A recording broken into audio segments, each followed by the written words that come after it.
Hey, Roy. Pero, Claudia. Y bueno, admit.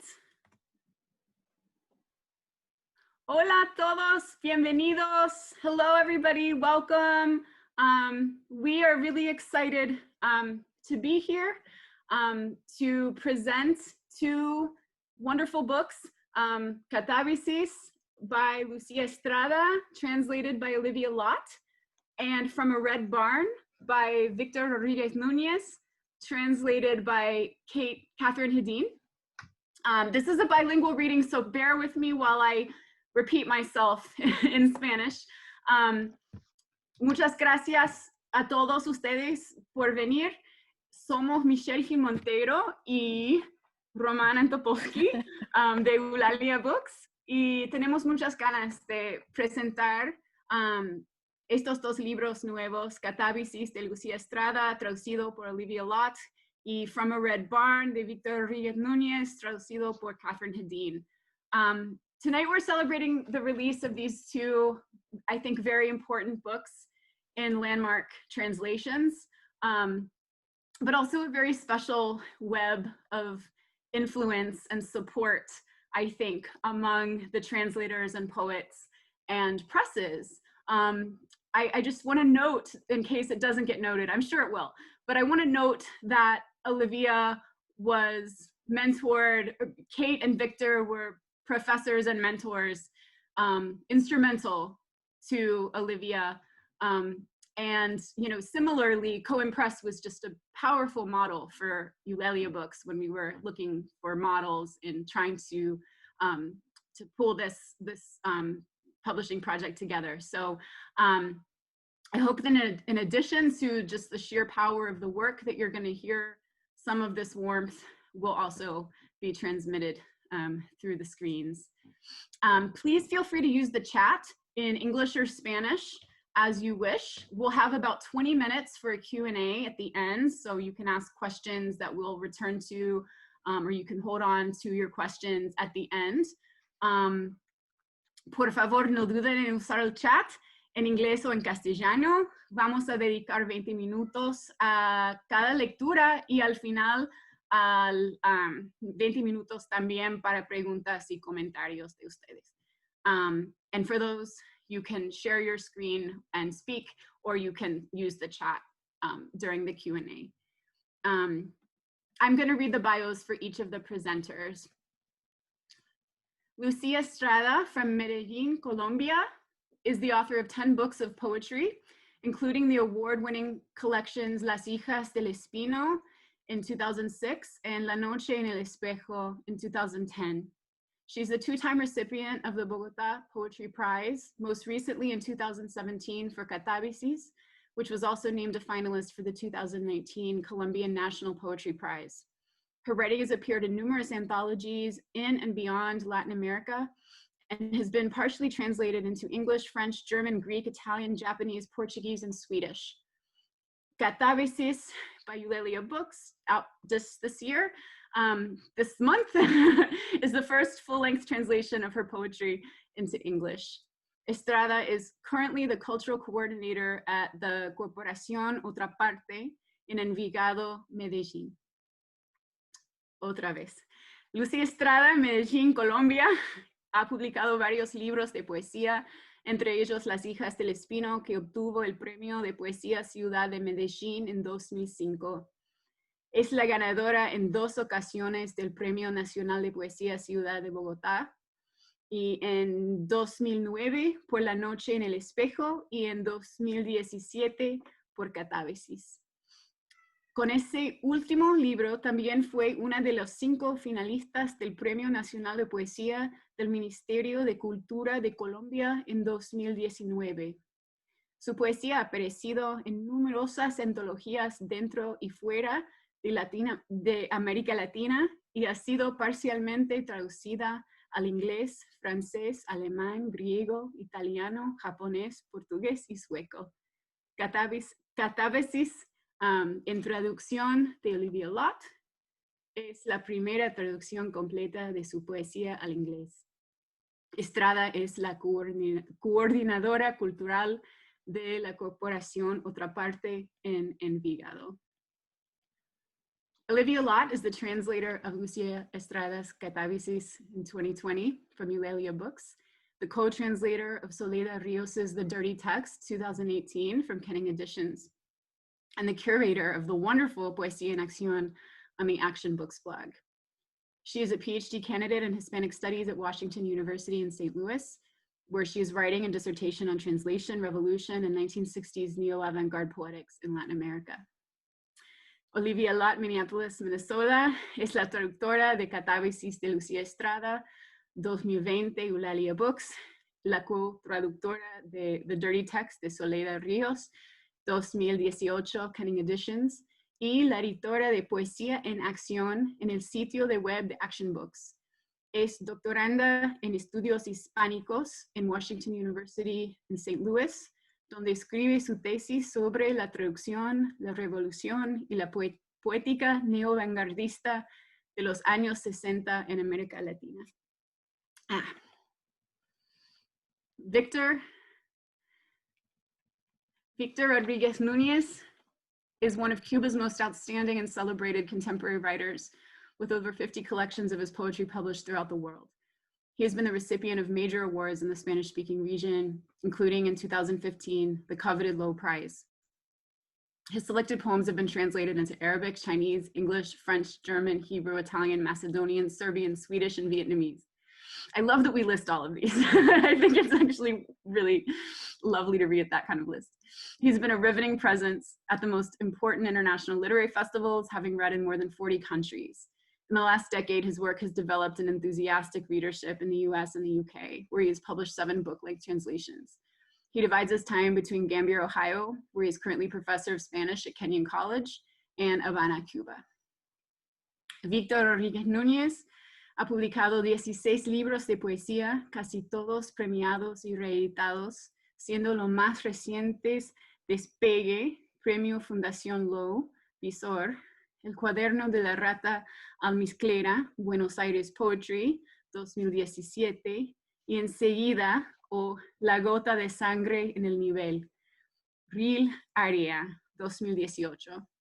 Han aparecido antologías de su obra en 10 países de lengua española y en traducción al alemán, árabe, chino, francés, hebreo, inglés, italiano, macedonio, serbio, sueco y vietnamita. Es además periodista, crítico, traductor y profesor de literatura hispanoamérica en Kenyon College, Estados Unidos. Catherine Nadine is a translator, literary critic, and essayist. A specialist in Latin American poetry, she has translated some of the most respected voices from the region. Her publications include book-length collections by Jorge Enrique Adum, Juan Bañuelos, Juan Calzadilla, Juan Gelman, Fayad Jamis, Hugo Mujica, José Emilio Pacheco, Victor Rodriguez Núñez, and Ida Vitale, among many others. She's a recipient of 2 NEA translation grants in the US and a PEN Translates Award in the UK. She's managing editor for Action Books and the poetry and translation editor at the Kenyon Review. She resides in Ohio, where she is a professor of Spanish at Kenyon College.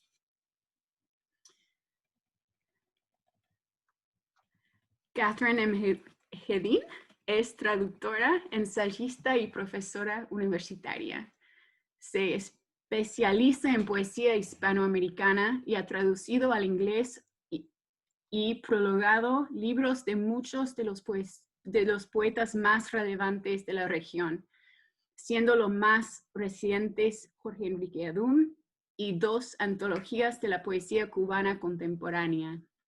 Es la editora de poesía en traducción de la revista literaria The Kenyon Review, así como de la editorial Action Books en Estados Unidos. En la actualidad es profesora titular de literatura hispanoamericana en Kenyon College, Estados Unidos. Buenísimo. Gracias de nuevo a todos por estar aquí. We'll begin with Olivia and Lucia. Enjoy. Vamos a empezar nosotras, entonces. Muy bien, Olivia. Bueno, primero saludarlos a todos, hacerles llegar mi abrazo desde Medellín y agradecer nuevamente esta bella y generosa oportunidad de publicar en Eulalia Books. Agradecer a Olivia todo el tiempo, la paciencia que le tuvo al libro. Y también saludar muy especialmente a Víctor Rodríguez Núñez y felicitarlo también por su libro que vamos a escuchar hoy. Voy a leer entonces, Olivia, el primer poema de Catábasis, Cotidiana. Un gesto amargo se desprende de mi boca, rueda por las calles, desaparece. En algún lugar, alguien cultiva espejos para borrarlo todo. Su oficio reverbera en cada sílaba de aire. Vivir es una extraña condición de la muerte. Yo la llevo conmigo, pero no pesa en mi cuerpo su luna espectral. En cada rostro reflejado un nombre. Okay.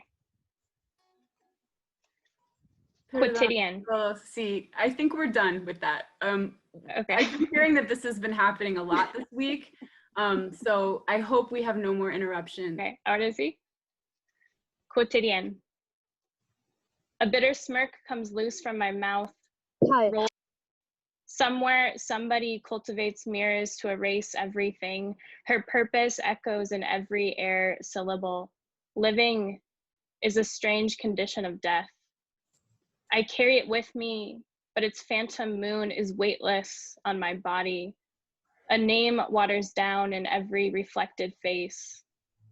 I beg for mine to stay cryptic.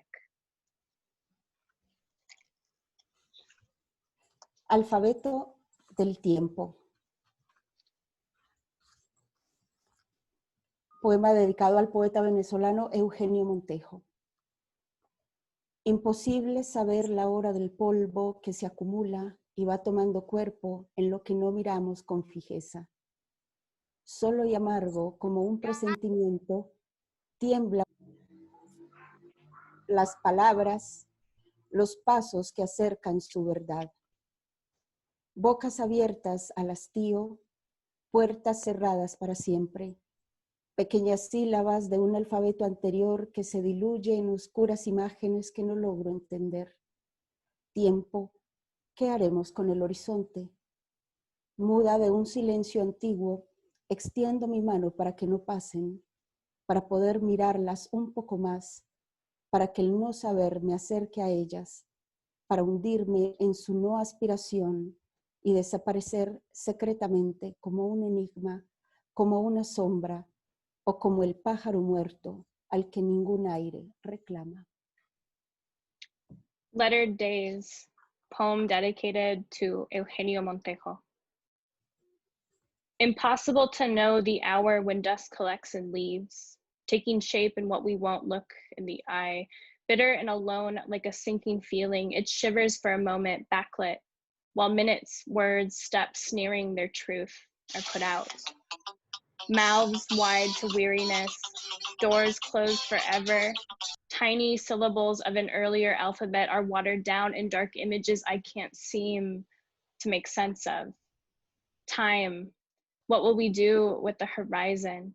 Mute from an ancient silence, I reach out my hand to stop them from passing so I can watch a little longer so that unknowing inches me closer to them, to sink myself into their unbreathing and fade away in secret, like an enigma, a shadow, or a dead bird no air lays claim to.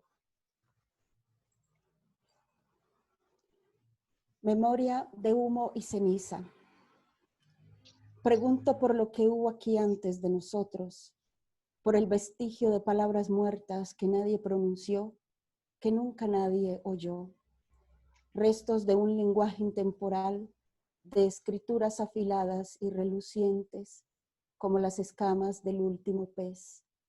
Piedras y árboles y huesos todavía humeantes por el asalto de un mediodía sangriento. Aún es posible ver arder las estrellas, pero nada nos hablará al oído. También el silencio que guarda la hora del mundo se ha retirado.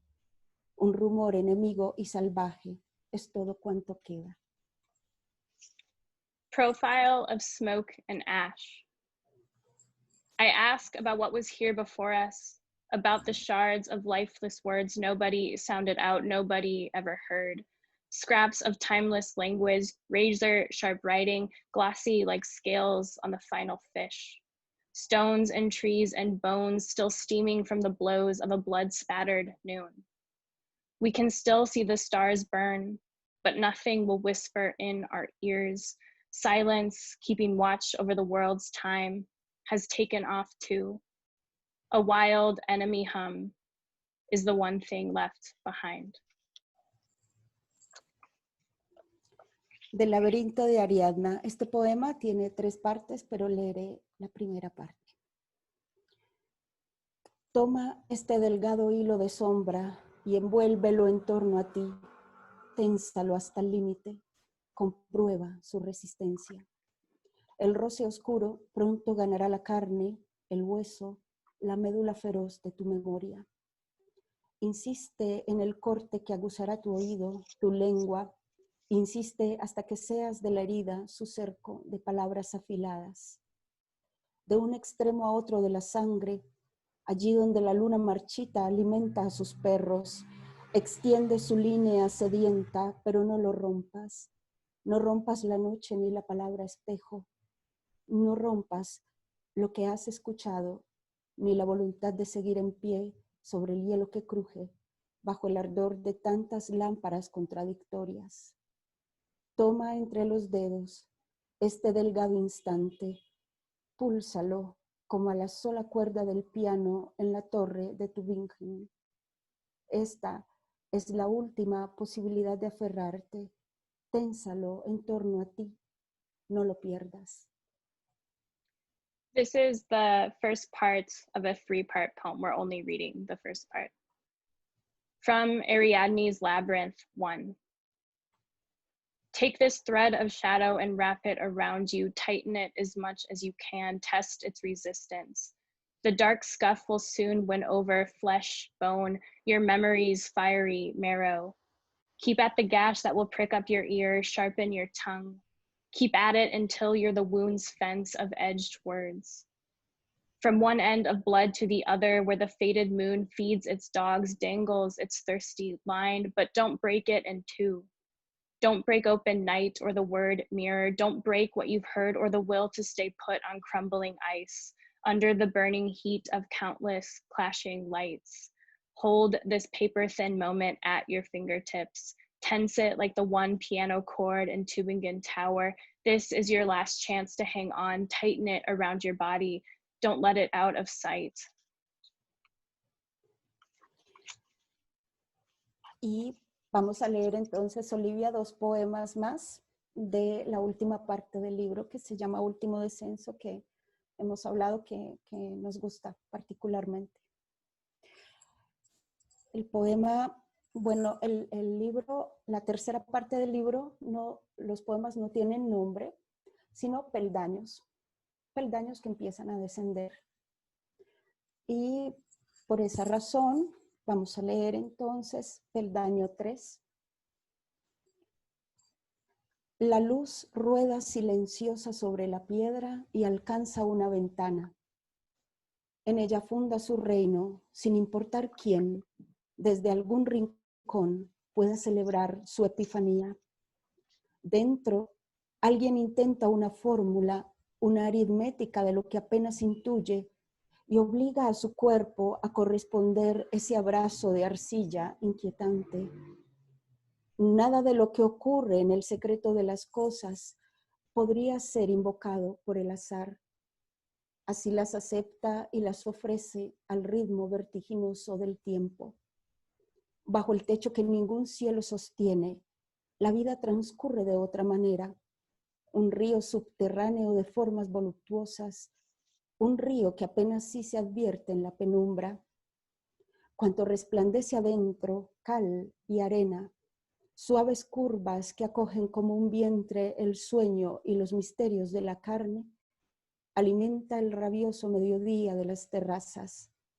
El mar rutilante que va y viene allí abajo, las constantes e invisibles precipitaciones de la afuera. Dentro seguirán hasta el fin las mediciones, las largas esperas entre números y pequeños dioses chispeantes.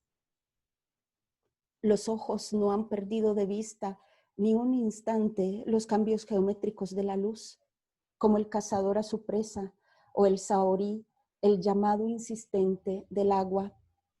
Así, oscuramente, la noche, el oído atento. La luz es apenas un fantasma en la rugosidad del muro. Pronto se llevará la ventana, la redondez de un vaso, el ángulo exacto de la mesa.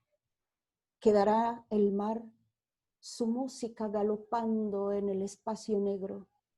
Un mar imaginario como las cosas que empiezan a desaparecer, como el brillo opaco del compás, como las manos. Sí, al final solo quedan las manos, su quietud de hueso, prueba de que hubo algo ni grande ni pequeño, abriéndose a la noche, sucediendo sin testigos, sucediendo sencillamente como la luz o el peldaño que no continúa la escalera y que muere perfecto y distante ante tus ojos que se apagan. We're going to read 2 more poems. These are from the last section of the book, which is called Final Descent. And this is mine and Lucia's favorite section of the book. And in this section, the poems don't have titles, but rather they are descending stairs. Stair 3. Light silently wraps around stone, reaches a window. That's where it founds its kingdom, not caring who from some corner was there to praise its revelation. Inside, someone tries out a formula, arithmetic she barely knows by heart, and forces her body to return this unsettling clay embrace. No part of what happens in things secrecy could be called on by chance. Just like that, they're taken in, offered up to the dizzy rhythm of time. Below the roof, held by no sky, life plays out in another way, an underground river with sultry shapes, a river that can barely be made out in the penumbra. What shines inside, lime, sand, soft curves that take in like a belly, sleep, mysteries of flesh, it feeds the raging midday of balconies, sparkling sea coming and going right below, steady see-through rainfall outside. Inside, measurements will go on until the end, long delays between numbers and little clever gods. Eyes haven't lost sight of light's geometric shifts for a single second, like hunter and prey, or dowser and the incessant call of water. Just like that dimly night alert ear, light is barely a ghost against jagged walls. Soon it will make off with the window, the roundness of a glass, the sharp slant of a table. The sea will stick around, its music galloping in black space, a sea dreamed up like things beginning to fade, like the lackluster shine of a compass, like hands. It's true, in the end, only hands are left, their bone-like stillness, proof there was once something. Not big, not little, opening itself up tonight, taking place with no witnesses, taking place simply like light, or the stair not drawing out the staircase, dying, perfect, cold in front of your eyes as they get switched off. Último peldaño. Escribo con la última luz que me asiste, pero no es fácil. Su rumor áspero trepa por las paredes, hace menguar la luna y los espejos. Siempre he temido a la doble noche de su mar en sombras, al pulso que aprieta la garganta. Resistiéndolo, cabalgo por encima de mi cabeza para luego caer salvajemente. Allí donde solo existen los brazos extenuados, la boca cubierta de sal, el olvido atroz de todo lenguaje, donde no hay lugar para las palabras. Escribo para darle forma a la muerte, pero también a los pájaros que cruzan el cielo en lentas migraciones. Intento aferrarme con los ojos a este pequeño reducto de conciencia, a la realidad que tiñe de bruma cualquier posible horizonte, pero los ojos no resisten, sucumben a su vocación de peces que se dejan arrastrar por las olas. Escribo para despreciar su abandono, para devorarlos hasta el silencio.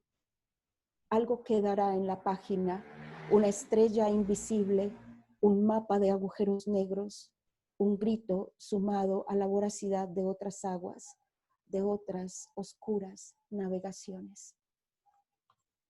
We're going to end with this poem, and I just want to add to Lucia's thanks at the beginning that I'm so honored to be here tonight to read with Lucia for the first time, and to read with my dear mentors and friends, Kate and Victor. Thank you so much to everyone for coming, and thank you to Michelle and Roman, and everyone at Eulalia for organizing this and for publishing this beautiful book.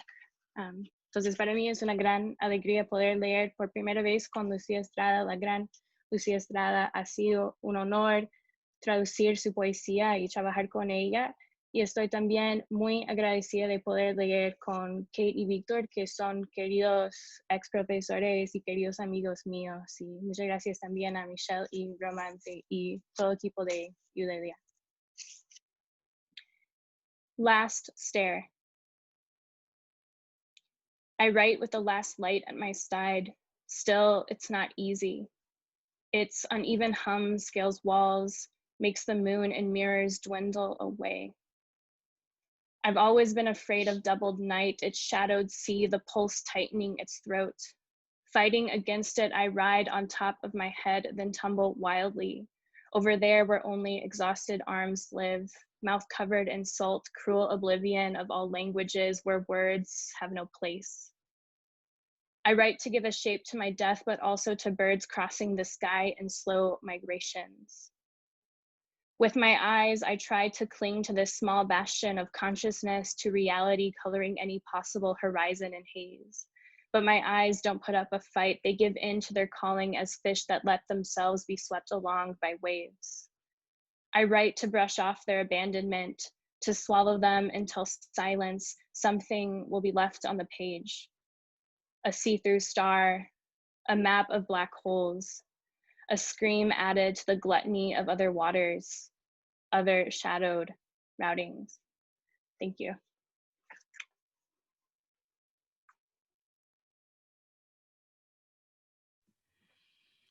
Buenísimo, muchas gracias. Thank you so much.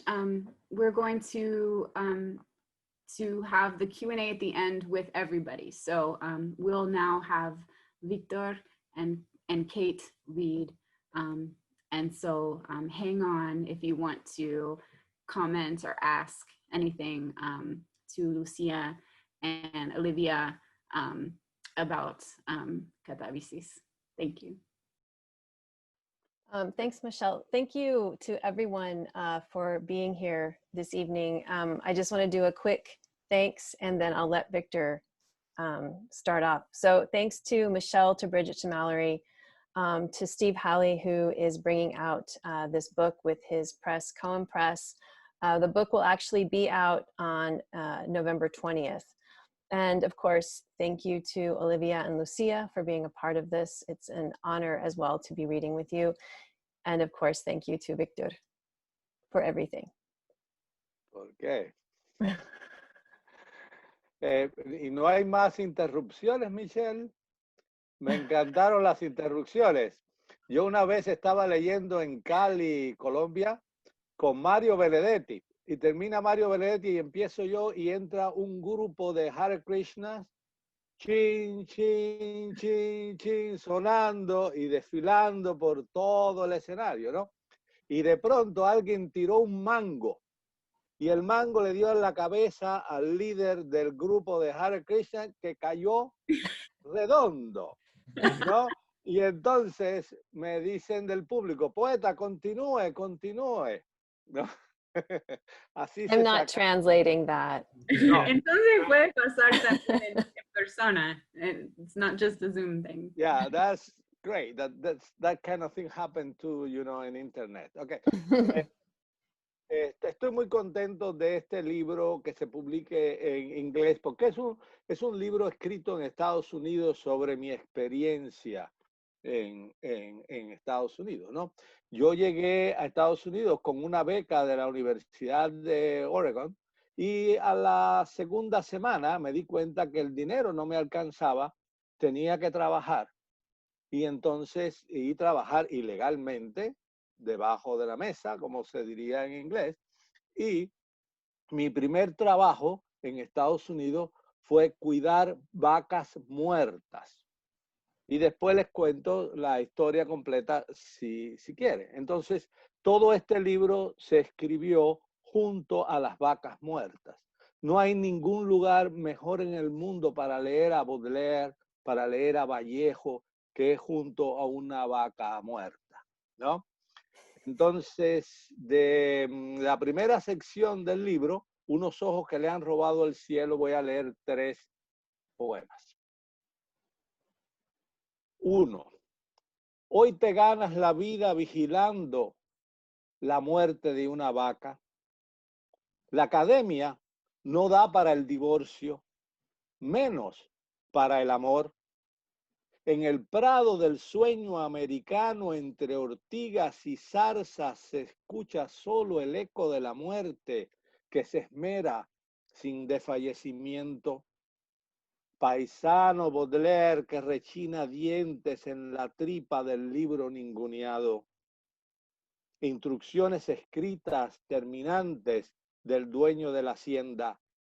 Que ninguna criatura coma del animal, sino la muerte misma. 2. El coyote ya comenzó las rondas, su mirada destaza. Pronto vendrá el camión con el veterinario que certificará la defunción. La res y su música enrumbarán la planta de conserva para perro y podrás llegar a tiempo a la cita en la penumbra de la biblioteca o en las cuidadas frondas del cementerio que ni la muerte usa. Entre las espinas cuajan las bayas, los cardos aprovechan y florecen, puja el viento lanudo en los linderos marcados por el óxido. 4. A plomo contra el norte se levanta el rumor cegado del maíz, arquea las columnas, desconcierta las vértebras y la luz agolpada, temerosa de entrar por las endijas al granero repintado de rojo, va a enredarse con mugidos de vaca, afilar las pupilas de quienes han desafiado la noche al resplandor de un sueño. Cuando el fuego termina su tarea, la ceniza se vuelve escalofrío, visión que no da sombra. So I'm going to just mention really quickly, I'm going to synthesize what Victor said at the beginning about kind of contextualizing this poetry. But first of all, the poem, the book itself is won a really important award in Spain in 2013, I'm sorry, the Alphonse Abegnanin Prize. And then it came out in 2014 with Hyperion, which is a very prestigious poetry press in Spain. Victor said at the beginning of his reading that he was very pleased to have this book to be in English because it was written in the US. He came to the US with a scholarship from the University of Oregon to do graduate work. He soon realized that it was not enough to make a living. And so he worked under the table as what he likes to call as a Cuban cowboy. And he took care of cows for a friend, and oftentimes they were taking care of dead cows so that they wouldn't be eaten by coyotes and other animals and things. And he says that that all of these poems were written near dead cows, and that there's no better place to write besides that. You'll see once I start reading here. So this is from the first section, and I'm going to read 3 sonnets. These are all different, the entire book is sonnets. 1. Today you earn a living looking after the death of a cow. The Academy can't afford the divorce, much less love. In the American dream meadow among nettles and blackberry bushes, only to make out the echo of death. she goes to great pains unflinching. Fellow peasant Baudelaire grinds teeth in the innards of a book brushed aside, blunt directions written by the owner of the farm for no creature to eat the animal, but death herself. 2. The coyote already makes its rounds, its glancing butchers. Soon the truck with the veterinarian will come to certify the expiration. The beast and its music will set off for the dog food factory. And you'll make it on time for the date in the library half-light. Or in the carefully kept fronds of the cemetery, death doesn't even put to use. Berries curdle on thorns, thistles make the most of it and flower. The woolly wind strains against the edges, streaked with rust. Straight up against the north wind rises the cut corn murmur. Arches, columns, unsettles backbone, and light piled up frightened of falling through the cracks. Into the barn painted red over and over, it will get tangled in the cows mooing. Sharpened the pupils of those who've challenged the night in a dream brightness. When fire finishes its task, ash turns to shiver, visions cast no shade. Muchas gracias, Kate, por esa maravillosa traducción. Allí, junto a las vacas, me di cuenta de que uno jamás puede escapar de su identidad. Yo soy un campesino cubano y donde quiera que vaya, voy a ser un campesino. Y entonces mi destino es cuidar vacas, ¿no? Ser Cuban cowboy. Podría ser un vaquero en Cuba y aquí un... Entonces allí me recordé de muchas cosas de mi infancia que fue en el campo en Cuba, ¿no? Y aquí van unos sonetos sin rima, ¿no? Que son los que, según Juan Gelman, son los que realmente valen. Gritan y no respondes, estás en la yema del aromal, nadie te busca donde nada llega, ni siquiera los jíbaros guineos. A escondida fuiste abriendo camino una tarde con la camisa a cuadros. Lo único que cruza la espinera es la voz de tu madre. Meticuloso como un huracán, te tiendes sobre las secas corolas bajo un cielo que deshojan las nubes como un cordón de hormigas y te desnudas solo para ti a esperar a los indios. En las encrucijadas hay un olor a madre, sudor cristalizado, penumbras en almíbar, un fehaciente cuchillo entre latas arrosas para café y manteca. Hay un sabor a madre en las encrucijadas, melazas en su luz, alma de arroz con leche, un cuchillo que corta todo menos la esencia guayaba del Perú que maduran las moscas. El filoso destino de una madre que se puede envolver entre hojas de plátano. Un perro ante un librero en medio de las ruinas transparentes. El librero fue una obra del asma, había sitio para la vieja alcusa, el manojo de albahaca, el cebo de carnero, pero la casa se cuajó de libros, el mal genio del polvo, la gotera puntual, imprevisible.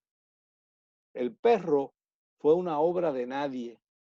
Era un buen danador, lo hacía todo hasta el último aliento. Le mordieron la oreja en la manigua, se lo comieron vivo los gusanos. Hoy haces cualquier cosa por no aullar. So these poems, in addition to talking a lot about his experience in the present with the United States, actually bring him back to memories in Cuba of his childhood. So these next 3 sonnets then are about his memories from childhood in the countryside in the middle of Cuba. And he doesn't come from Havana. He is from a small sugar mill town near Trinidad, which is in the center of the island. They yell out, but you do not answer. You're in the yoke of a marabou patch. Nobody looks for you where nothing can go, not even the guinea hens running wild. In secret, you cleared a path one evening with your plaid shirt. The only thing to get past the thorns is the voice of your mother, meticulous like a hurricane. You spread out over the dry corollas below a sky stripped of leaves by the clouds like a string of ants, and you undress only for you to await the Indians. At the crossroads, there's a scent of mother, crystallized sweat, shadows in simple syrup, an irrefutable knife. Between encrusted cans for coffee and lard, there's a taste of mother at the crossroads, molasses in its light, rice pudding soul, a knife to cut everything but essence, cherry guava, ripened by flies, the sharp destiny of a mother that can be wrapped in banana leaves. A dog facing a bookcase in the middle of transparent ruins. The bookcase was the work of asthma. There was a spot for the old oil can, the bunch of basil, the goat tallow. Still, the house curdled with books, the dust's bad temper, the punctual, capricious water leak. The dog was the work of nobody, a good swimmer, did it all until his dying breath. Ear bitten in the backwoods, worms ate him alive. Now you do whatever you can to stop from howling. En definitiva, todo el libro es una búsqueda de una identidad, ¿no? Voy a leer un soneto de la tercera sección, La palabra cerrojo para salir del mundo. Ser lo que no serías es vértelas con nadie. Una línea que no justifique y te escurra de mí bajo la lluvia. Relámpago del que puedas tirar y te desate el nudo en la garganta.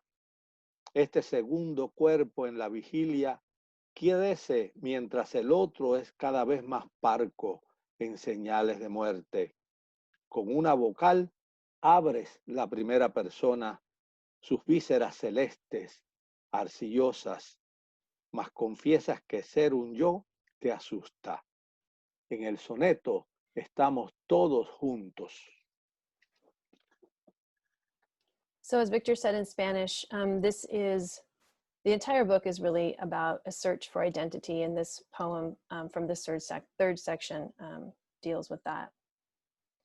To be what you wouldn't is to deal with nobody, a line that won't justify, or to wring me out of you under the rain, lightning bolt you can pull from, and the knot in your throat comes undone.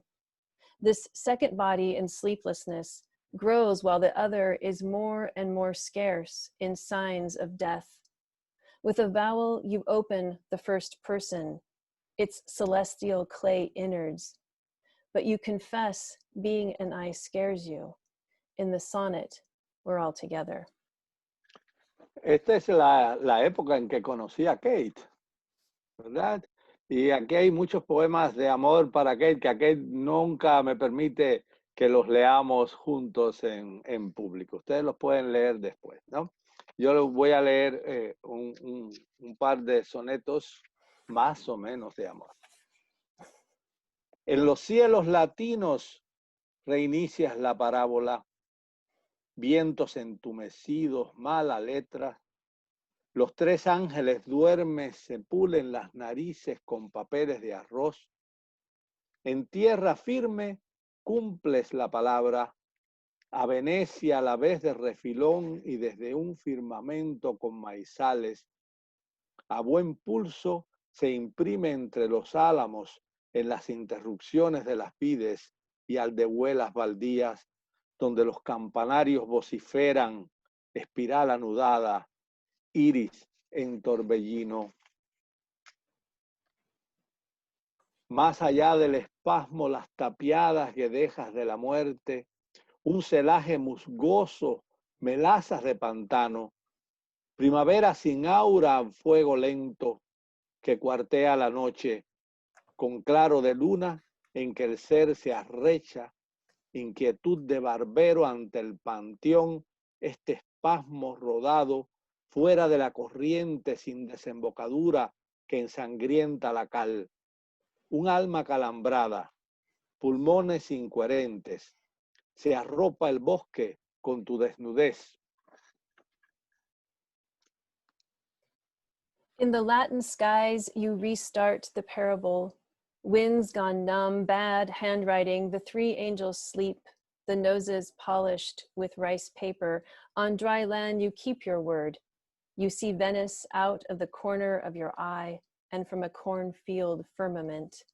With a steady hand printing among the poplars in the grapevine interruptions and the barren hamlets, where the bell towers boast, knotted spirals, iris in whirlwind. Beyond the spasm, the stoned locks of death, a mossy cloudscape, swamp molasses, unhaloed spring on a slow burn, quarters night, with moonlight where being is aroused, barber unease before the pantheon. This water-spotted spasm out of the current, no outlet, bloodies the whitewash, a soul cramping, garbled lungs, the forest all wrapped up in your nakedness. Desde un granero rojo es en definitiva, digamos, el lugar de donde yo debo escribir siempre, creo. No debo escribir desde una biblioteca, no debo escribir desde otro lugar que desde un granero rojo. Entonces para terminar, entonces voy a leer dos sonetos de esta sección, al final del libro.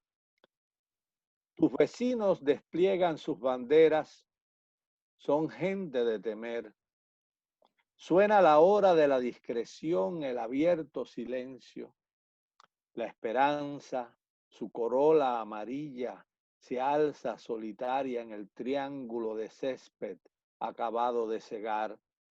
Esa flor que resiste la cuchilla en espiral del tractor, ese detalle que pasó por alto el hermético dueño de la casa con exaltadas luces. Tú, en una caja de madera siembras algo que hace temblar. Desde un granero rojo atestado de cosas olvidadas pero útiles aún, principios a los cuales se puede sacar punta y ponerse a sembrar, conciencias que pierden el orín cuando las vuelves a usar en el despaje, desde un granero rojo que se inclina a la izquierda, parece derrumbarse, pero no, y empieza a ser tomado por el monte, pero que aún resguarda de la nieve y el tizne. Pregúntale si no a las golondrinas. So these last two poems that we're going to read are about where we live right now, and we have lived now for the past almost 20 years in the middle of Ohio, which is, as many of you know, because you've been here or you're from here, is an interesting place. It's the place full of really beautiful things and things that aren't so beautiful.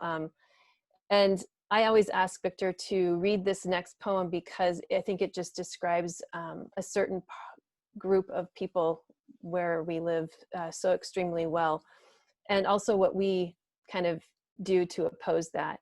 But one of the things that Victor did say before he read this is that he thinks that he will always write, and that the place for him to write is from a red barn, not a library, not a study, but a red barn. And that's also, I think, what these last two poems are talking about. Your neighbors deploy their flags, they're scary people. The time of discretion, open silence sound, hope its yellow corolla, in solitude rises in the triangle of lawn just cut. That flower defies the spiral tractor blade, that detailed overlooked by the hermetic owner of the house with extremist lighting. You in a wooden box sew something to make them shudder. From a red barn jammed packed with things forgotten, though still useful, principles that can be sharpened, to start sowing, consciences ridded of their rust when you wield them, once more in the winnowing. From a red barn, leaning toward the left, seems to collapse, but it won't, soon to be taken over by the brambles. Still, it shelters from snow and soot. If you don't think so, ask the swallows. Thank you. Thank you.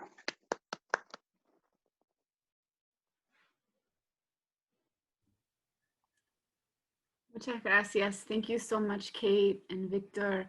I would love to start a Q&A now, and we can do that in many ways. I'm sure that many of you would like to comment or ask a question. So if you would like to put your question in the chat, we can read it and pose it, or feel free also to just speak if nobody else is speaking. We'll see if that works.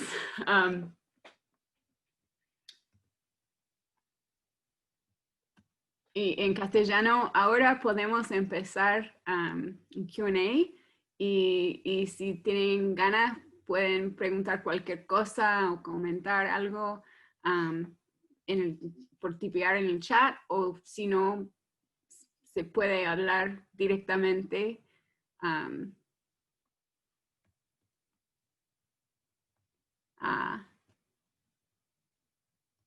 Sí.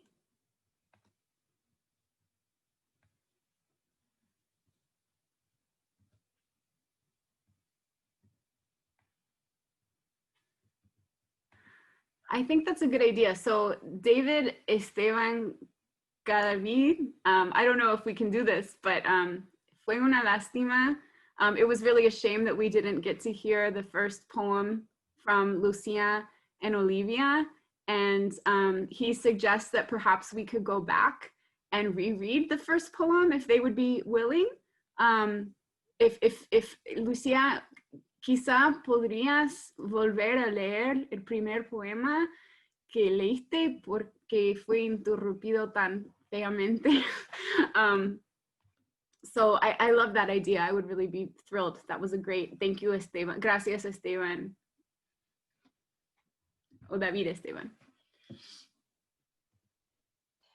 Muy bien, muchas gracias por la oportunidad. El poema se llama Cotidiana. Un gesto amargo se desprende de mi boca, rueda por las calles, desaparece. En algún lugar, alguien cultiva espejos para borrarlo todo. Su oficio reverbera en cada sílaba de aire. Vivir es una extraña condición de la muerte. Yo la llevo conmigo, pero no pesa en mi cuerpo su luna espectral. En cada rostro reflejado, un nombre se diluye. Ruego para que el mío permanezca indescifrable. Muchas gracias. Leo también la traducción. Should I read the, okay. Quotidian. A bitter smirk comes loose from my mouth, rolls down the street, vanishes. Somewhere, somebody cultivates mirrors to erase everything. Her purpose echoes in every air syllable. Living is a strange condition of death. I carry it with me, but its phantom moon is weightless on my body. A name waters down in every reflected face. I beg for mine to stay cryptic.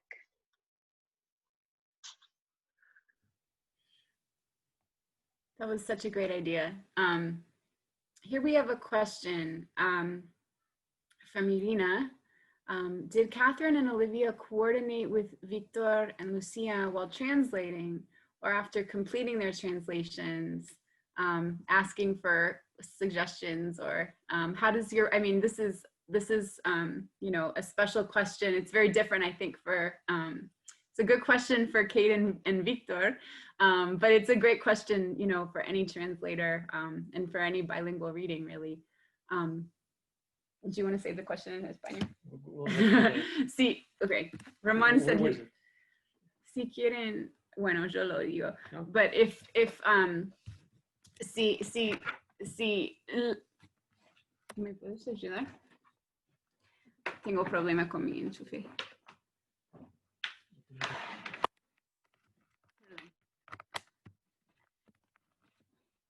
Si los traductores muestran a las traducciones a los poetas y si preguntan cosas y cómo se hablan entre ellos sobre la traducción.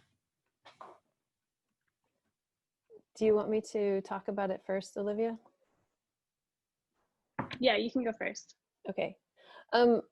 So Victor and my situation is a little different because we are a couple and we live together. And so it's a very difficult, actually. I mean, it's difficult and amazing at the same time because on the one hand, I have access to the poet at any time to be able to ask any question. And I also know his work so well and his poetry so well and also his life so well that I often know what he's referring to, so I don't need to ask him questions. But there's also the fact that when you do translate, distance is important, and sometimes I don't have that distance. So that's the major challenge for me.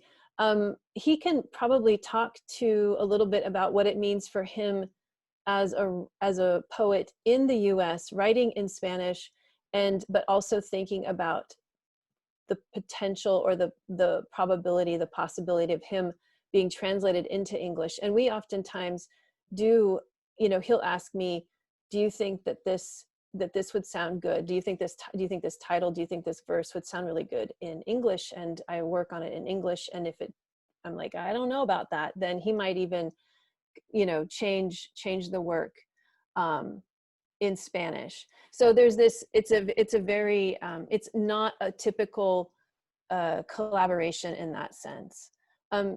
Victor, ¿quieres decir algo? No te escucho. Yo estoy, desde hace muchos años, yo escribo en una lengua que es español, pero es una lengua como que fuera de la lengua. Y yo pues mantengo la fidelidad al español y la voy a mantener siempre. Es una decisión. Jamás y nunca voy a escribir en inglés. Pero sí, muchos de estos poemas están pensados en inglés, ¿no? Y muchas veces una de las fuentes que tenemos a veces peleas, Kate y yo, es que yo tengo Nunca peleamos. Ojalá, no. Entonces es que yo tengo el verso en la mente y yo quiero que ella lo encuentre y lo traduzca y ella no lo hace. Entonces yo tengo que decir, yo quise decir esto. Entonces, mira, muy bien. Pero bueno, uno tiene que tener cierta distancia y en este caso yo entiendo que ella a veces sienta que yo estoy presionando mucho, a veces en el sentido de un posible significado, ¿no? Yo he aprendido también mucho en la poesía que a veces, incluso para evadir una rima, uno cambia el sentido de un verso y que eso en vez de ser negativo es positivo. O busca otra palabra y coge otro camino y en definitiva enriquece el sentido. No tengo, digamos, un sentido absolutamente establecido de un texto. Al contrario, quiero un texto que sea lo más que el lector participe y por supuesto el traductor, que es el mejor lector posible, participe en la creación del texto, ¿no? Yeah, so in the case of Catabasis, I asked Lucia a lot of questions while I was translating it, but I found that I had to sort of maintain a balance because defamiliarization is so key to this book that I didn't necessarily want to know everything that went into the way that Lucia wrote it because I wanted to be able to maintain some of that defamiliarization. And above all, I wanted to prioritize writing a poem in English, and I'm really grateful to Lucia for really empowering me to do so. Entonces, durante el proceso de traducir el libro, le hacía muchas preguntas a Lucia y siempre me las contestaba. Pero también quería mantener, o sea, la desfamiliarización me parece una parte esencial del libro, entonces no quería saber todo para traducir el libro porque quería mantener esta atmósfera de la desfamiliarización y ante todo me aproximé a la traducción al priorizar la escritura de un poema en inglés, entonces le agradezco mucho a Lucia por haberme dado esa libertad y independencia de escribir un poema en inglés. Right, so very no distance on one side, or some distance on one side, and the other side more. It's always a complicated. It's a great question because it's always a complicated matter, and a rich and interesting one. Here's a question for Victor again. ¿Cuál es tu poema favorito?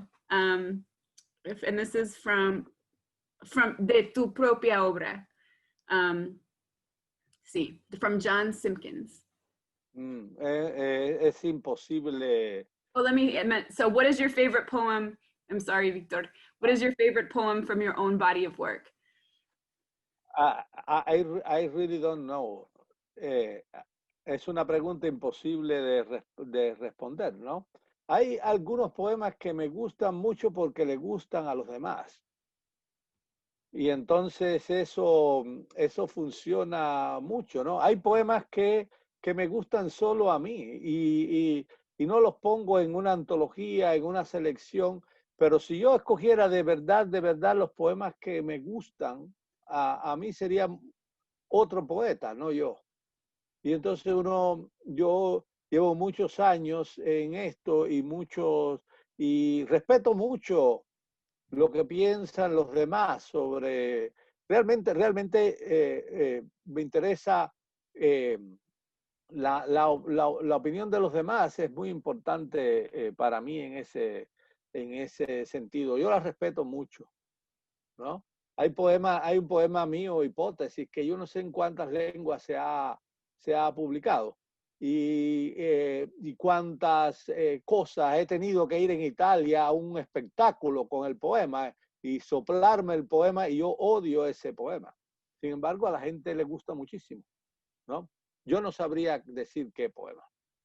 He says he doesn't know which to choose because it's really an impossible question for a poet. It would require him to be another poet to make that choice or that judgment. He says there's certain poems that he likes because of other poems around them. There's certain poems that he likes just for personal reasons, but that's just for personal reasons. And then there are poems that other people like a lot that he doesn't like, and he has to read sometimes, and finds that his relationship to the work is different from that of a reader. You want to add anything, Kate? Did I mostly get the gist? Thank you. We have a number of good questions now. For Olivia, pregunta para Olivia, ¿cómo fue traducir a Lucia y conservar la atmósfera de descenso que genera en Catábasis? Olivia, how was it to translate Lucia's work and to preserve that mood or atmosphere of descent that generated the work? That's a great question, and I think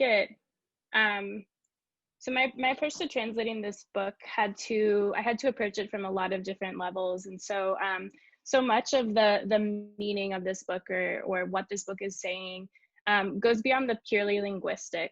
It has to do with intertextuality, it has to do with emotion, it has to do with these intellectual and mental journeys. And so more than anything, I tried to follow a parallel creative process while translating this book. I read, this book is very intertextual. There's a lot of epigraphs, and then there's a lot of dialogue within the poems themselves. And so I read a lot of these works, whether they were works originally in English that Lucia was reading in Spanish translation or works in Spanish, and I would read them in English translation when possible. And I tried to have that English sort of be absorbed into the English of the translation. And I felt that once I got that going sort of with the energy of catabasis, I was able to tap into some of these different layers of meaning. Entonces es una pregunta muy buena y bueno, un poco difícil de contestar, pero me aproximé a la traducción de este libro de muchos ángulos diferentes. Me parece que lo que dice ese poemario, o bueno, significado va mucho más allá de lo exclusivamente lingüístico. Hay significados intertextuales, emocionales, intelectuales. Entonces, para traducir este libro tuve que seguir un proceso creativo paralelo al proceso de Lucia, o lo que yo tenía entendido como proceso creativo de Lucia. Entonces, este libro es muy intertextual, hay muchos epígrafes y hay mucho diálogo intertextual en los poemas en sí. Entonces, leí todo, leí Sylvia Plath en inglés y muchas poetas latinoamericanas en traducción al inglés cuando existía y en español cuando no existía traducción. Y empecé a imitar el inglés de estos autores en el idioma de la traducción. Y creo que una vez que había conseguido un poco de ese ritmo intertextual, me fue mucho más natural, mucho más fácil traducir los distintos niveles de este libro.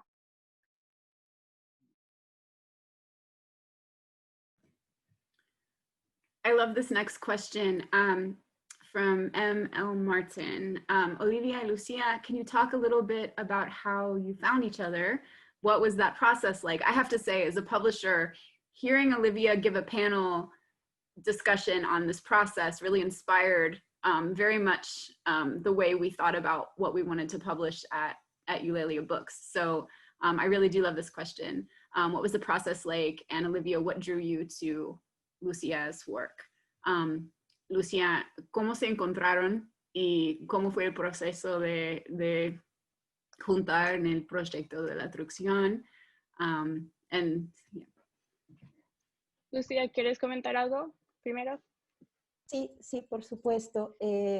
Bueno, fue muy interesante porque Olivia ya estaba muy cercana a la poesía colombiana. Yo siento que Olivia ha sido una lectora muy, muy seria, muy rigurosa en sus lecturas de la poesía colombiana, de lo que ha significado la tradición poética en Colombia y en Latinoamérica también.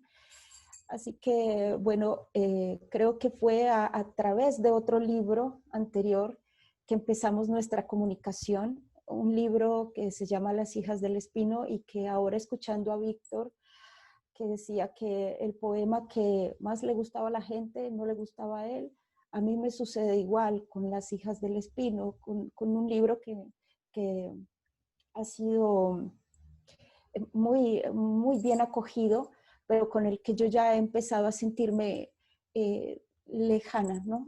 Ya no estoy tan cerca de esa experiencia poética de Las hijas del espino, aunque sigo pensando que fue un libro honesto y que respondió a una necesidad. Fue por este libro que Olivia y yo empezamos a caminar juntas, y luego ya Olivia conoció este libro Catabasis, y sencillamente fue un movimiento natural, sencillamente se puso a traducirlo.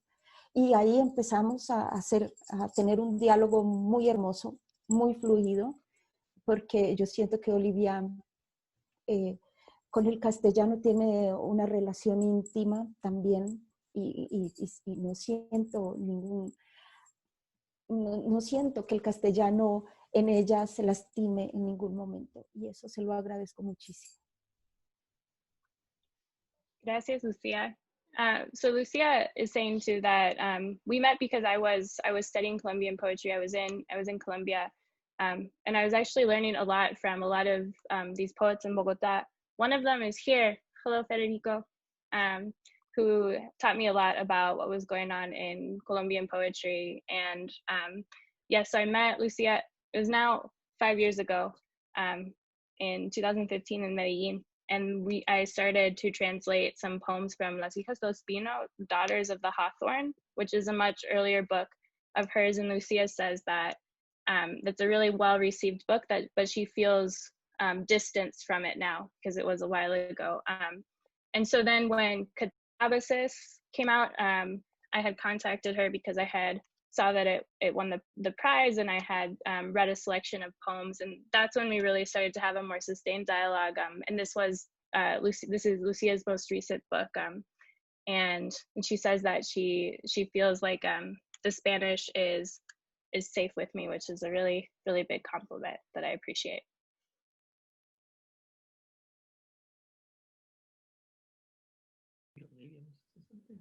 Do you want to add something, Olivia? Sorry to do this to you, but do you want to add something about what you were doing and how you were finding work to translate? Because I think that story is really important. Yeah, so I was in Colombia on a Fulbright scholarship, and so I was interested in translating young Colombian poetry because I realized that there wasn't a lot of Colombian poetry in translation. It's one of the least translated traditions into English and published by U.S. presses. And so I wanted to read young poets, and I read a ton. I mean, like 50 young poets from Colombia, and I just really always loved Lucia's work. And then this book, Catabasis in particular, I actually read the last section first, and those are some of my favorite poems that Lucia's ever written are in that last section. And that really gave me the excitement and energy to translate the whole book. Para Lucía y para Víctor, ¿qué descubren de su propia poesía al leerla y escucharla en inglés? What do they discover about their own work when they read it or hear it in English? Assuming something. Lucía, ¿contestas tú primero? Como quieras, Víctor. Si quieres, puedo... Comienza, por favor. Gracias, Víctor. Bueno, yo pienso que el poema siempre será distinto cada vez que uno lo lee, incluso en su propia lengua, ¿no? Y por supuesto adquiere otras tonalidades, hay otros ritmos. Cuando yo escuché por primera vez a Olivia leer un poema mío, me sorprendió mucho porque sentí que también la lectura se hacía bajo otras corrientes, fluía de una manera distinta. Y eso señala quizá todas las posibilidades que un poema puede tener desde tantos ámbitos, ¿no? Desde tan distintos lugares. Siempre es una sorpresa y me emociona muchísimo saber que de alguna manera esas palabras, tanto en mi lengua como en el inglés de Olivia, esas palabras se están recreando permanentemente. I'll just translate really quickly Lucia's comment. So she said the first time that she heard me read a poem of hers, she was surprised because she could hear the poem sort of flow or move to a different rhythm, and she thought that it opened up some new possibilities of the poem, or to be able to hear it in multiple language, you have more possibilities opened up. And then she just emphasized that between both language, it's really a recreation. Y yo estoy absolutamente de acuerdo con esto de que es una recreación, ¿no? Yo me reconozco muchas veces más en una traducción de Kate de mis poemas en inglés que en mi poema original. Me gusta más en inglés que en español. No siempre, pero muchas veces pasa eso, ¿no? Ese poema ha sido leído, el texto que yo escribí originalmente en español ha sido leído, incorporado, procesado, pensado, hecho de otra manera, y eso es realmente lo grande que es de la traducción, ¿no? Eso de ser realmente la creación de un otro texto. La posibilidad que nos dan traductores como Olivia y Kate a Lucía y a mí es ser el sueño de un poeta, que es ser otro. So just quickly to summarize, Victor says that he oftentimes recognizes himself more in translations. And he mentioned me, but I think it might happen in other languages too. And that what he particularly appreciates about translators is that they give poets the possibility of being an other, which is what, of course, poets want to be, right? So that creation of another text, that the possibility of being able to be, you know, another person, another. There's some great questions about translation coming in. Here's one.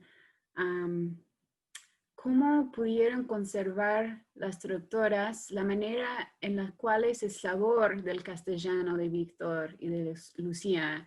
Es decir, si es que hay en los poemas algunas palabras, ya sea cubanas o colombianas, en la versión inglesa estadounidense. So this feeling of how do they preserve the cultural, the feel, the Cuban feel or the Colombian feel, if such a thing exists, in the poems. And yeah, I think that was it.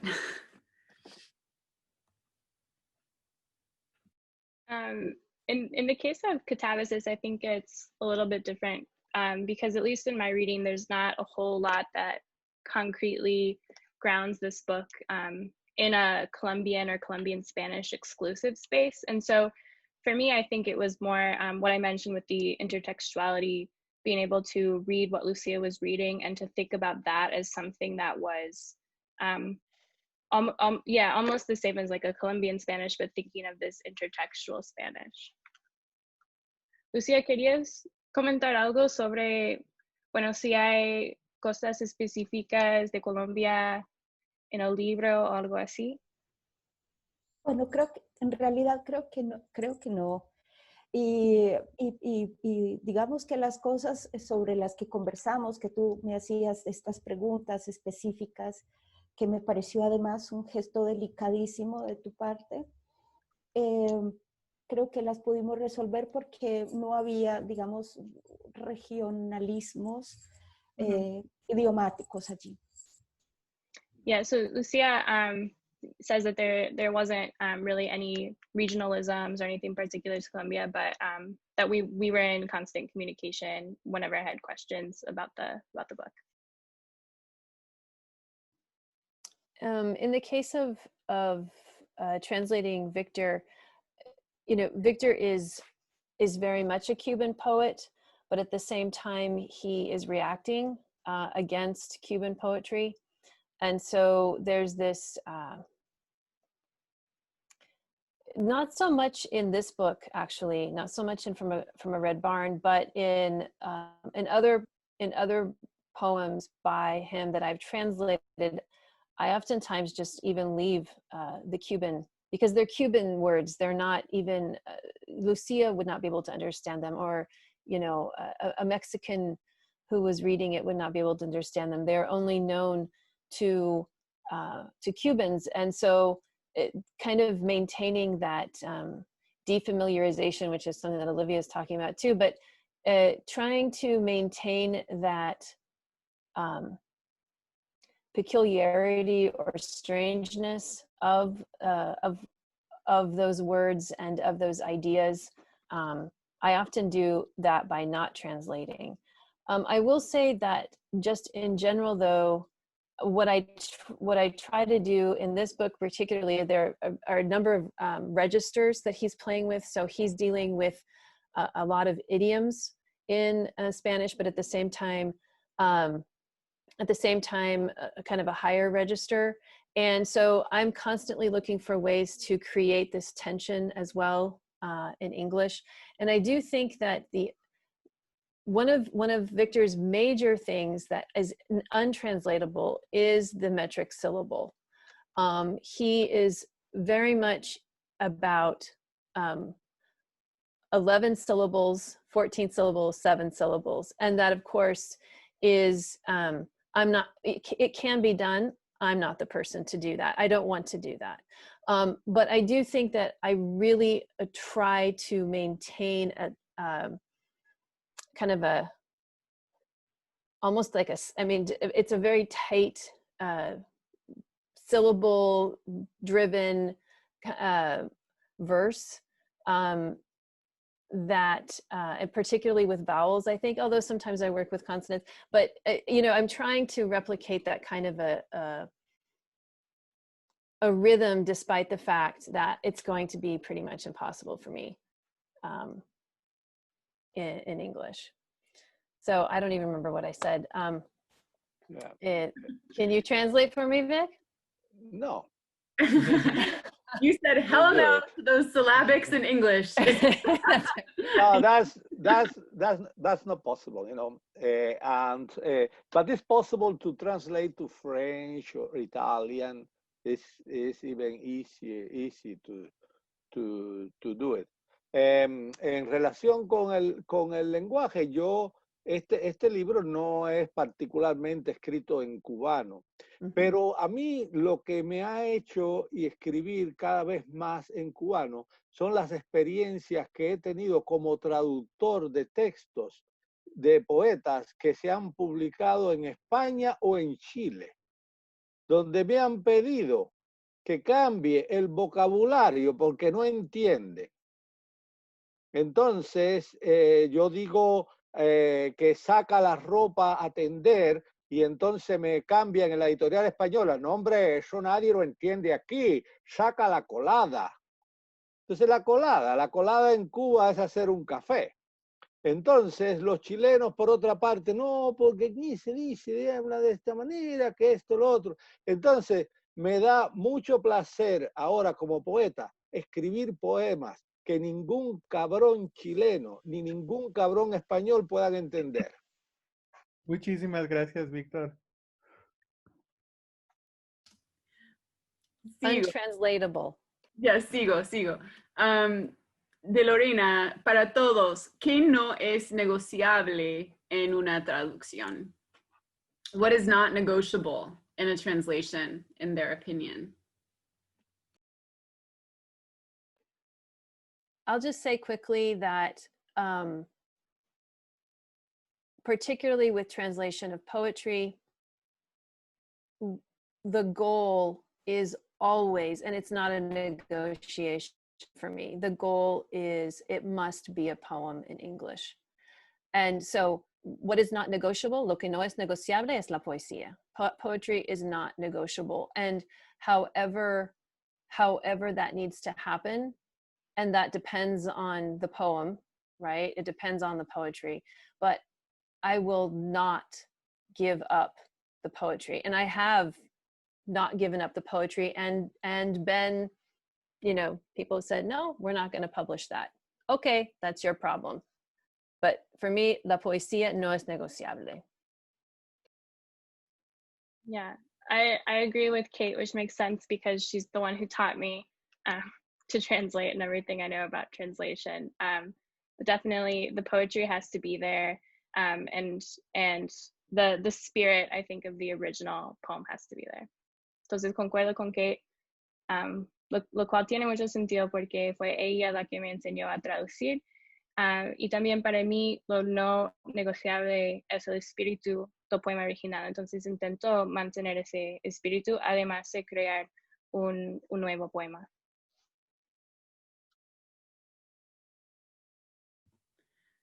Off of this question, I want to ask, do you have examples of moments, this is a question from Jennifer, you were particularly excited to get right, or whose translation solution you found particular satisfaction in? This is just a nice question for you to find a favorite line that you were able to write in English, or that, something that was particularly challenging that finally clicked.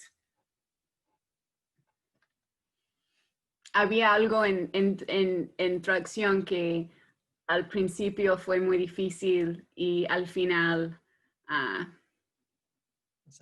sí, aceptaste. For me, I think one of the big moments, sort of like an aha moment, was realizing this dialogue with Sylvia Plath in the first poem, which really changed my understanding of this poem, the way I read this poem. And then I was able to read, so this first poem in the book that we actually didn't read tonight, but it's called Medusas in Spanish, and it is very much in dialogue with Medusa from Plath's Ariel. And so once I discovered that dialogue, I was able to incorporate a lot of the vocabulary, a lot of the words that Plath uses into this poem. And so one example is that Plath's poem says, "I am sick to death of hot salt." And there's this moment in Lucia's poem where she references la ardiente sal, which literally is the burning salt. And so I use that as an opportunity to translate it as the red hot salt, to be able to establish this dialogue with Plath. But then that dialogue sort of carried throughout the book. And so once I was able to bring in some of this language that to me sounded like Plath into the translation, I felt that sort of gave it an extra edge that I had been looking for in my first translation. Entonces, para resumir rápidamente en español, para mí, al descubrir que el primer poema del libro que esta noche no leímos, pero que se titula Medusas, al descubrir que este poema estaba en diálogo con el poema de Plath titulado Medusa, pude incorporar el inglés de Plath en el poema. Entonces hay un momento en el poema en que, en el poema de Plath en que Plath dice, I'm sick to death of hot salt. Entonces en la versión de Lucia dice la ardiente sal. Y opté por usar la palabra red hot salt para crear un diálogo con el poema de Plath, aunque esa traducción más literal sería al rojo vivo. Pero para poder mantener ese diálogo y luego dejé que el inglés de Plath influyera el resto del libro, y creo que esto me hizo mejorar la traducción desde muchos sentidos distintos. Una sugerencia, Michelle, si me permite. ¿Por qué Lucía y Olivia no leen ese poema? Porque ese poema es extraordinario. Me gustaría escuchárselos. Sí, es un poema extraordinario. Si quieren leer, if they would like to read the poem that they're talking about, that would be wonderful. And I should say, in the interest of time, there's so many great questions in the chat, and I was thinking perhaps after this we could take one more, and then maybe we could stay after, sort of end the event officially, but perhaps we could stay after a little bit if you want to ask your questions have some directly. wine or something. Yeah, we can get a drink and maybe just chat a little bit. But free people to go on to other Zooms and other things if necessary. So perhaps maybe just that poem and then one more question from the chat. Okay. Entonces vamos a leer este poema Medusas y luego contestar una pregunta más y luego cerramos el evento, pero si la gente quiere quedarse, bueno, que se quede. Bien. Medusas es el primer poema del libro, ¿no? Medusas. Te mueves en un mar perplejo. Tus ojos desechan antiguas claridades en las que un árbol era un árbol y la ardiente sal, un motivo para ir por el mundo. Como los restos de un barco te dejas abrazar por el oleaje. Tienes piedad de ti y de aquello que dejaste en la orilla. Abiertas medusas te rodean. Es verdad que todo tiende sus redes hacia ti en este instante. Quieres volver porque tienes miedo, pero ya es imposible. El secreto debe ser devorado completamente. Vuelves, sin embargo, dentro de ti, reconoces como cierto el rojo impulso que te lanzó al mar. Respiras más allá de ti y más allá de nosotros. Haces que la carrera sea más larga. Te sigo de cerca sin saber, sintiendo cómo los días se desintegran, cómo el error va ganando altura y se arroja indiferente al vacío. La piedra que sostuvo tus pies por un momento se hizo polvo antes de que pudieras arrepentirte. Para entonces todo estuvo de acuerdo, la luz, la línea exacta de la noche, cada vez más dócil al remolino, cada vez más dueña de la libertad de perderte. ¿Qué harás para llamarte en medio del fragor, si en el horizonte azul se pierden también las palabras? Deja que la corriente diluya entre nosotros este tiempo sin orillas. Medusas. You drift in a baffled sea. Your eyes cast aside ancient clarities from when a tree was a tree and the red-hot salt a reason to move through the world. You let the swell cradle you, like remnants of a boat. You feel sorry for yourself, for what you left on the shore. Jellyfish wide open circle you. Actually, everything dangles its nets in your direction now. You want to go back because you're frightened, but it's impossible. The secret should be swallowed whole. You go back in any case inside yourself, aware of the reality of the red surge that threw you to the sea. You are breathing beyond you, beyond us. You drag out our path. I'm right behind you, but I don't know it. I sense how the days come apart, how mistakes pick up altitude, then plunge, detached into nothingness. The stone that shouldered your feet for a moment turned to dust before you had a second to lament. By then, everything was just right. The light, night's clear-cut edge. More and more helpless in the whirlpool, owning more and more the freedom of flying astray. How will you call to yourself amid the uproar if words too get lost in the blue horizon? Let the current water down the shoreless time between us.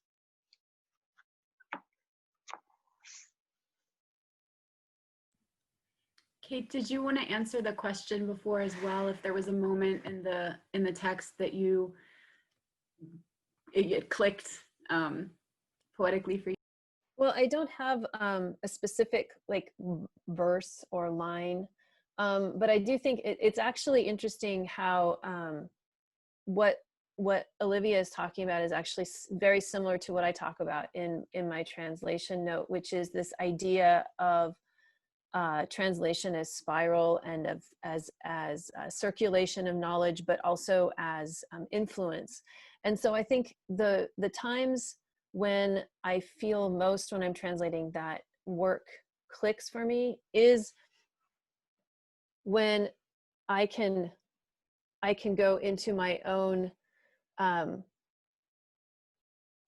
vision of what poetry is, which is a very different. Because I wasn't educated with an MFA, or I wasn't interested in poetry until I read poetry in Spanish, which was in college. So I have all of these other influences that come into play. A lot of it is from going. I grew up in a rural community in Oregon. A lot of it was going to church. So a lot of it was hearing psalms and hearing liturgies. A lot of it was popular music. One of the things that I say in this translator note is when Victor refers to the crossroads, that crossroads is his in Cuba, but it's also, for me, it's Robert Johnson's crossroads. When he refers to a scent of mother, that what the word mother conjures up to me is a Smith song. So I have when I can focus in on that inner poetry world that I have, that's when what comes out for me, what comes out in the work is when I feel like I've got it, when I've clicked, when it's worked. And you have two things that seem absolutely disparate, but they actually come together. And that's kind of magic. So it's not a process per se, but it's that's the unexplainable thing about poetry, I think. And again, the reason that I talk about this in the translator note, and the reason that I talk about this kind of in general, is because I am a firm believer in that translation is creation. It's not mimicry. It's not, you know, a copy. It's something new and just as legitimate as the original writing. And that's, again, going back to, I mean, this idea even of originality, right? But going back to that idea of a kind of a synergy, right? That are coming from two different places, but that creates something completely new. So that's where I get my, I got it moment. I don't have a specific verse though. Cuando se encuentra la vida propia, el mundo poético propio en el poema. I'm afraid that I will fail to translate that. I totally forgot. Okay, so I'll just say it quickly. Que no hay un verso en específico que yo pueda decir, oh, aquí es donde hice clic con el verso en español, pero sí cuando hay mis propias influencias, de mis propias experiencias, de mi propia, el mundo poético interior que yo tengo, encuentra la relación con la poesía de Víctor, por ejemplo. Allí es donde tengo ese momento de hacer un clic y eso sí es esa cosa inexplicable que es la poesía, ¿no? Y ahí es donde entonces lo encuentro más. Muchísimas gracias. Una pregunta más de Jennifer. What an interesting answer from Victor about what he likes of his own work. Makes me wonder, and this is a question for both Lucia and Victor, what audience do you have in mind when you write? ¿Quién es, no sé, tu lector? ¿Cómo piensan en el lector o en la audiencia de la obra, de tu obra, de tu poema, de su poema? Lucía, a ver. Bueno, es una pregunta que siempre me ha parecido difícil contestar porque aparecen un montón de posibilidades también. El lector es múltiple y, por supuesto, en cada uno de ellos la obra se convertirá en lo que tiene que convertirse. Es decir, ellos son una especie de crisol también donde esas palabras, donde ese lenguaje se va a probar una vez más y quizá va a tomar formas distintas. Entonces, son muchos los rostros, son muchas las voces, son muchos los silencios que imagino cuando pienso en ese hipotético lector del que hablaba Baudelaire, ¿no? Pero siempre pienso en ellos con mucha gratitud, porque son quienes les dan a los poemas la posibilidad de existir nuevamente.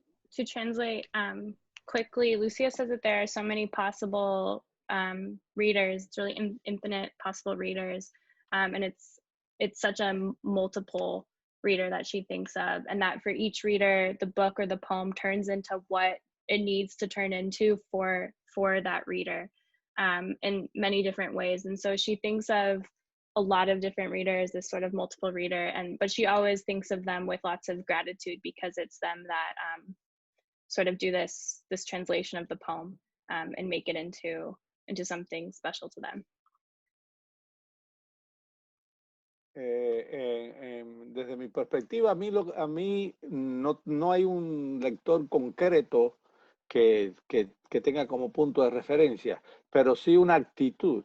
Y yo quiero realmente, yo busco un lector activo, un lector que participe en la creación del poema. Yo trato de quitar todo lo que me parezca obvio, que yo trato de respetar al lector. Ese es mi principio fundamental. Yo no le voy a hacer fácil la vida al lector tampoco. No, yo quiero que el lector trabaje tanto como he trabajado yo para que juntos creemos un texto, ¿no? Algo que pueda darle sentido a nuestras vidas y que nos pueda unir en el espacio y el tiempo por unos minutos, aunque sea, ¿no? Entonces eso es lo que busco, es una reacción, en mi caso, al tipo de poesía que trataban en Cuba trataban de que nosotros escribiéramos. Nosotros queríamos que escribiéramos una poesía clara, una poesía que se comunicara directa, que se comunicara con el lector, una poesía que tuviera un mensaje. Entonces yo pertenezco a una generación que reacciona contra el mensaje.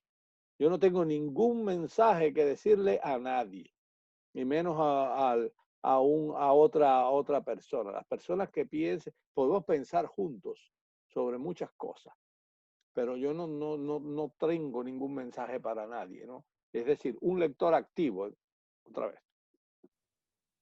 Michelle, okay.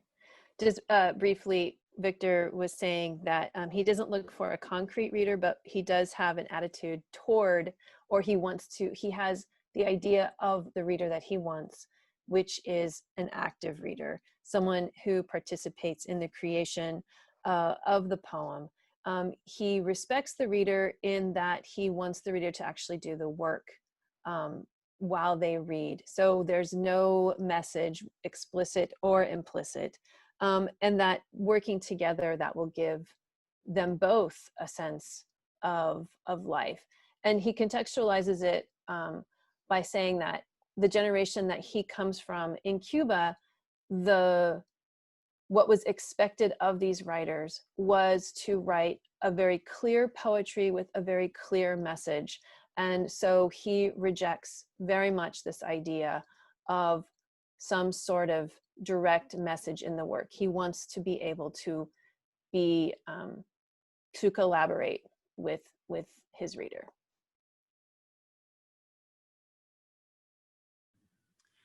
I don't know if applause really works on Zoom, but if you would like to turn on your mics and say hello or goodbye, or something, we can end the reading, but stick around for a few minutes if anybody else would like to ask a question or say anything. Thank you again for coming. This was a very special and very beautiful evening for all of us involved. And I hope that communicated itself to all of you. The books are available for either pre-order or order through the Eulalia Books website and small press distribution, as well as through the Co-Impress website and small press distribution. So, thank you for supporting small presses. Thank you for reading work in translation and knowing its pleasures. And yes, we hope you have enjoyed the evening, and please stick around if you would like to. I know.